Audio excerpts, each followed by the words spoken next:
Good day, everyone. Our lesson for today is about the exercise principles. At the end of this lesson, you are supposed to number one, identify the different principles of exercise in planning or designing a specific exercise program. Number two, gain knowledge on the proper progressive exercise and its role in injury prevention. Number three, recognize particular activities that would promote the application of different exercise principles through exercise programs. And number four, understand the importance of exercise principles in inhibiting adaptations to the body. And here are the contents. Let's proceed first by defining the word exercise. When we talk about exercise, it is a type of physical activity that is planned, structured, and involves repetitive movement, or let's say repetitive bodily movements. This is in accordance to the goal or the objectives of improving your overall physical fitness. And that is the goal, for you to improve your physical fitness level.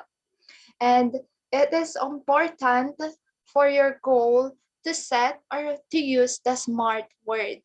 SMART, S is for specific, M for measurable, A attainable, R realistic, and T is for time bound. With the help of SMART, you can easily achieve or your goals will be possible to achieve. There are three factors affecting your exercise success. The first one is your level of fitness. Second, individual's goals. Third, specific component to develop. And the goal of any physical training is to produce long-term changes and improvements in the body's functioning. The first principle is what we call FITT, or FITT, frequency, intensity, time, and type.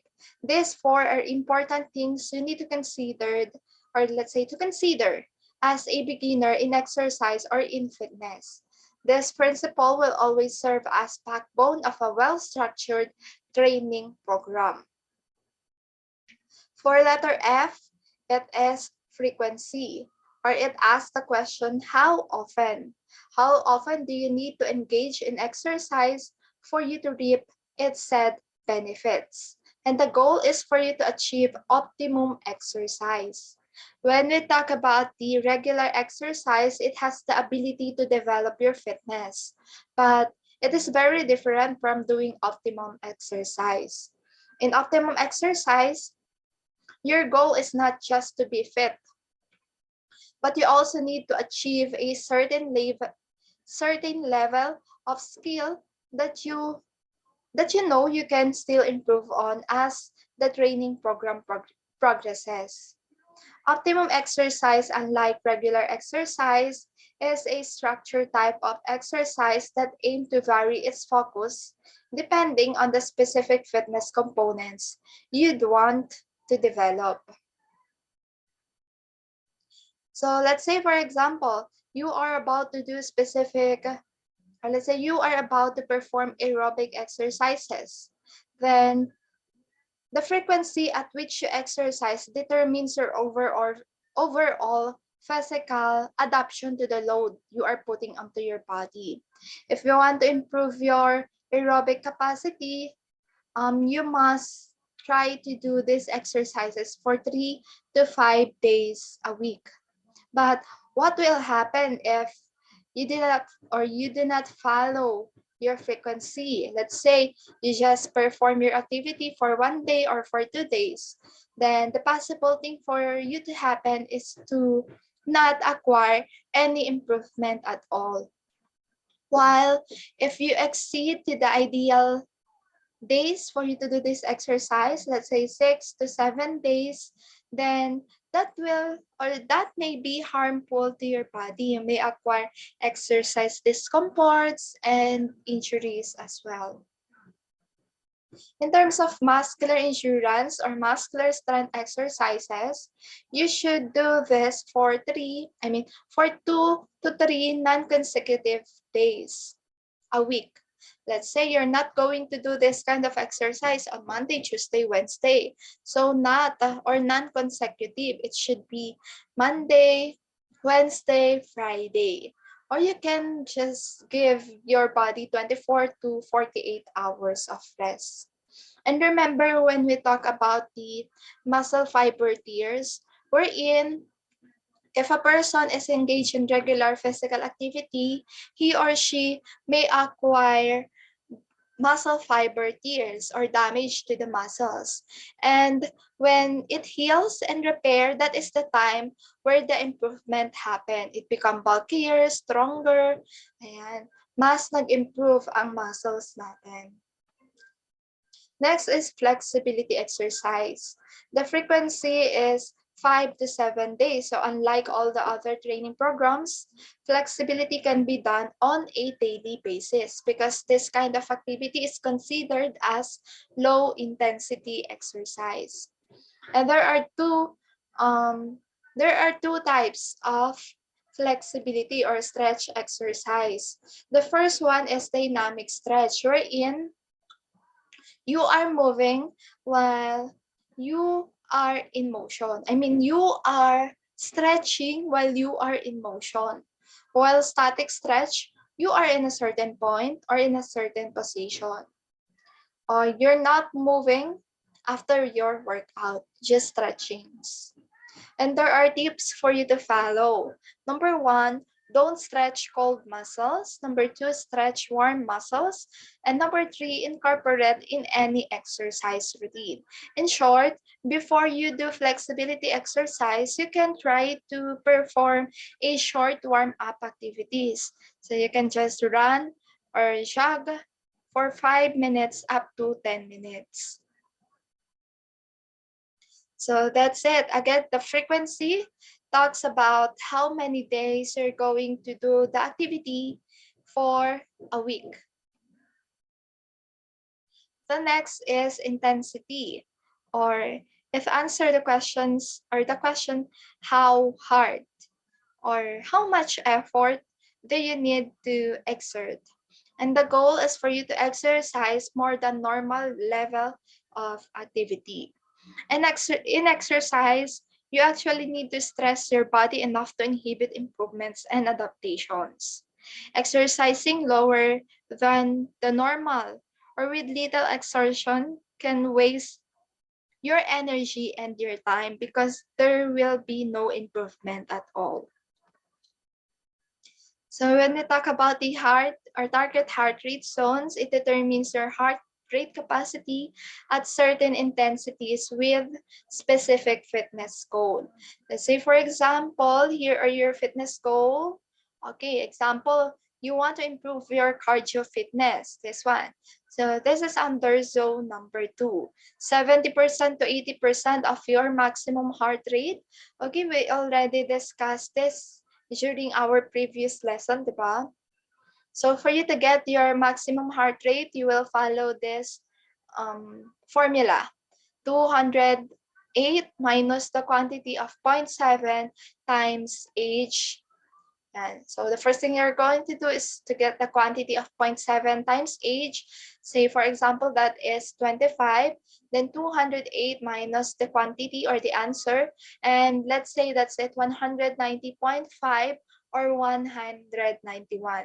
So you're going to get the 70% to 80% of 191, and that is your target heart rate for that specific goal. It depends on your specific goal. Next is about the intensity and safety. And safety should be your priority whenever you perform different kinds of activity. And intensity, muscular endurance, and strength training. The intensity at which you work out is dependent on the type of activity that you want to specifically engage in. Let's say you want to engage in weightlifting. So as a beginner, you should lift light loads like, let's say, 10 kilos or 20. Yeah. Then after 2 weeks, try to have some progress. Add load from 20 kilos, try to make it 25, then additional 2 weeks, try to make it 30 kilos, and so on. Next is time. Time asks you the question, how long? So the goal is to find the right duration on each type of activity.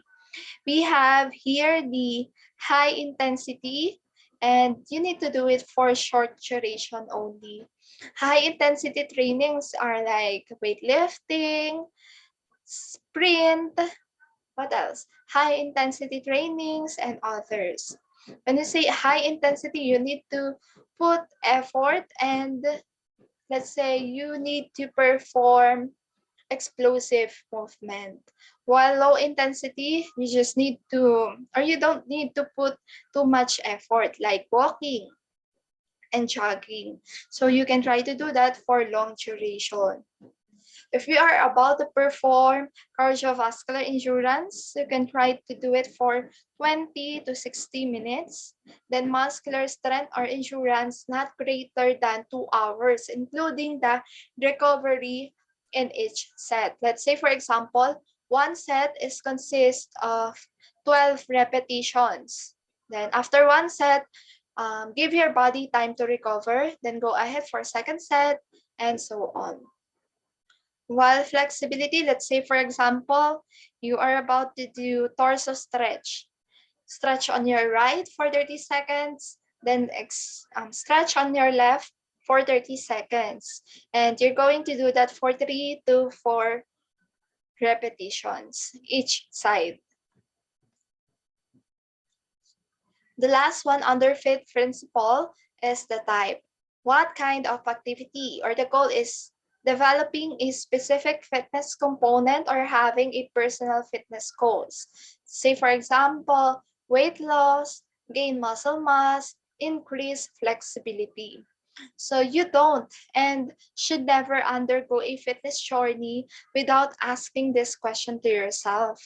Knowing what specific activity you want to pursue keeps you on right track to achieve your fitness goal.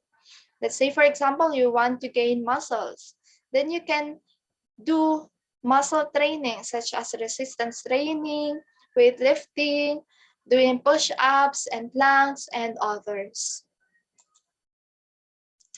So again, the FITT principle consists of frequency, intensity, time, and type. The next principle is what we call the principle of overload. The body will become stronger and function better if increased demands overload are placed upon it. So this principle is overlooked because exercise entails a lot of experimentation, and these experimentations may sometimes lead to too little or too much stress. And that's why you should put right amount of progression.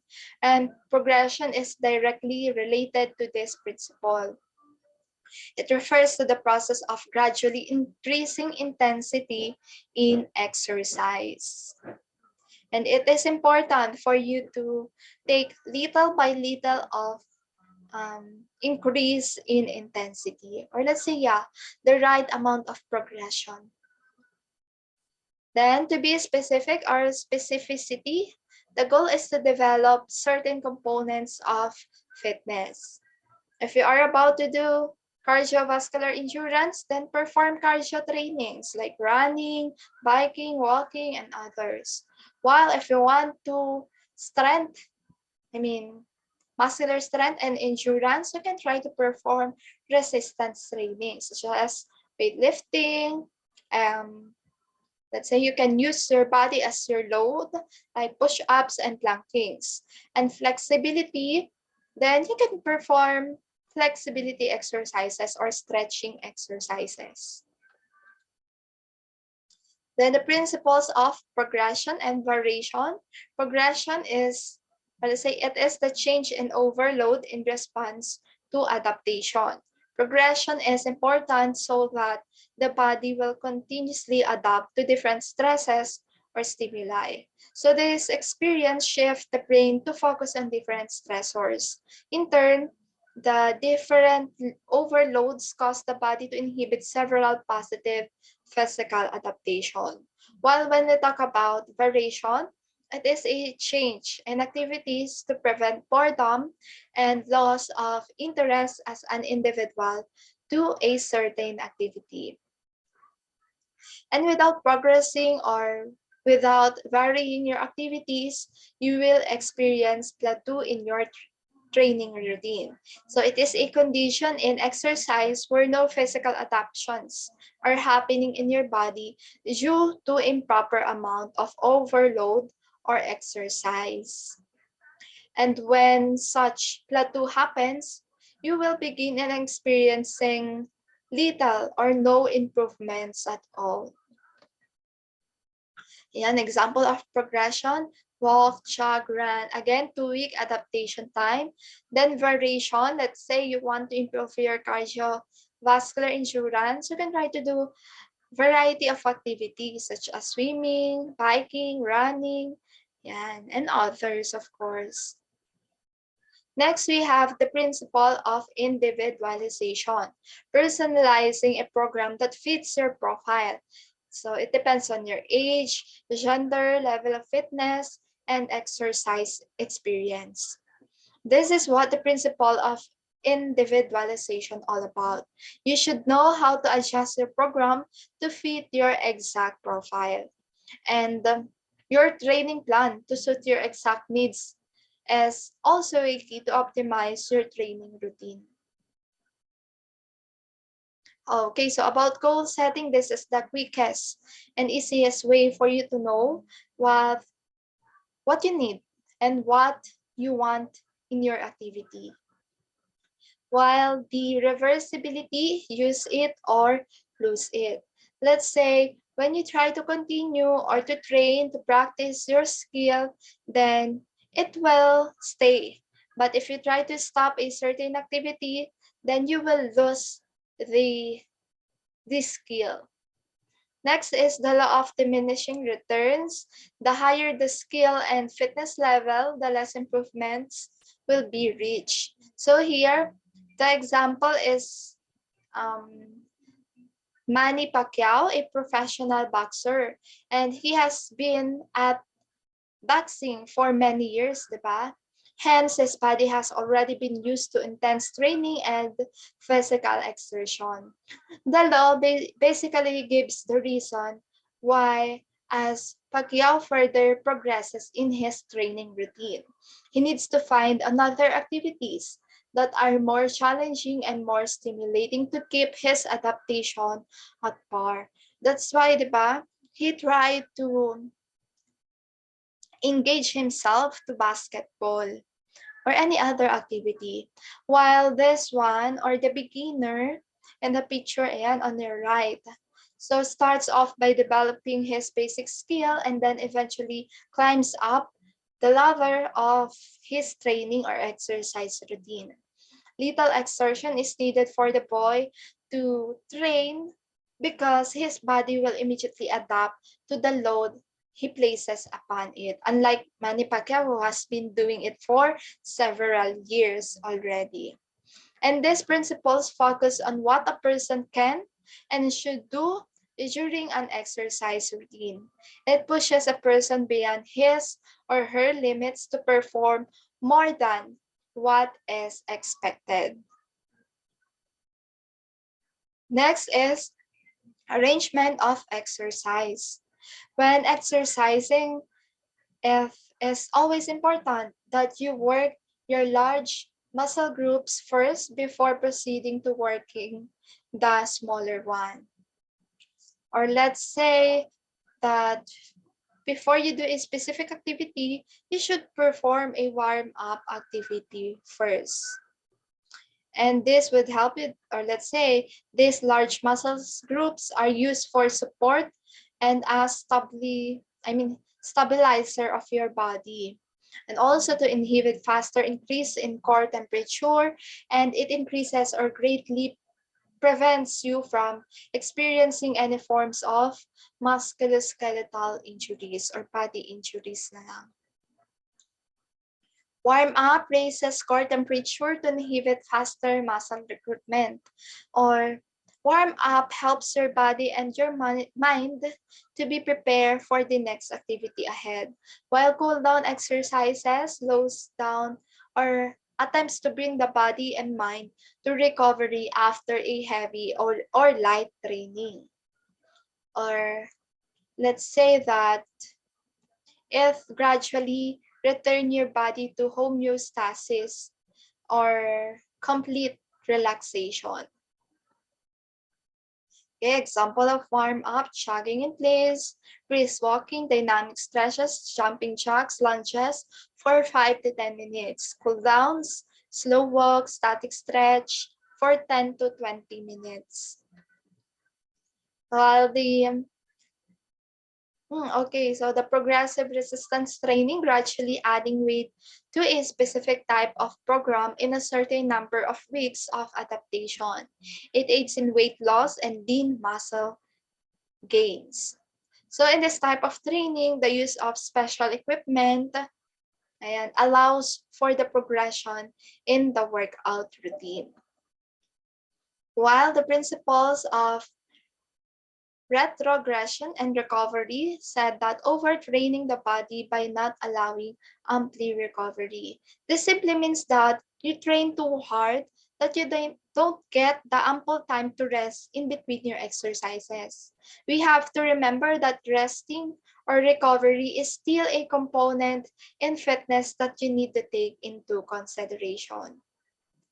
Okay, the recovery or principle of recovery or rest, as we mentioned, it is part of your exercise plan or your improvement. It doesn't mean na you're not resting, then you will gain more. No, it's not like that. It is important for you to rest so that your muscles have the time to heal and to repair.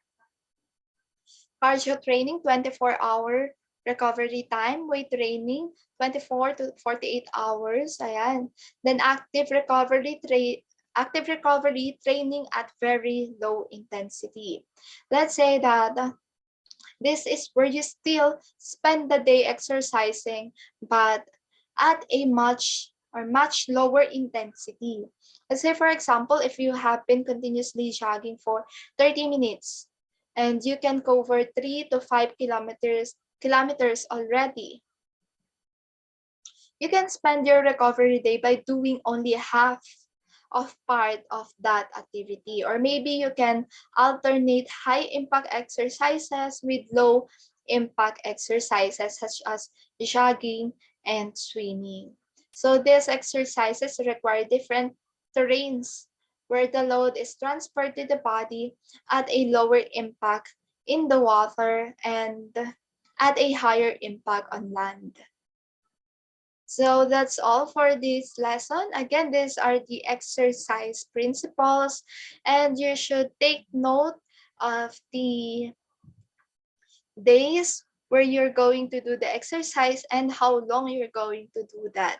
And it is important for you to prioritize your safety. So safety above all. That's all. Thank you so much.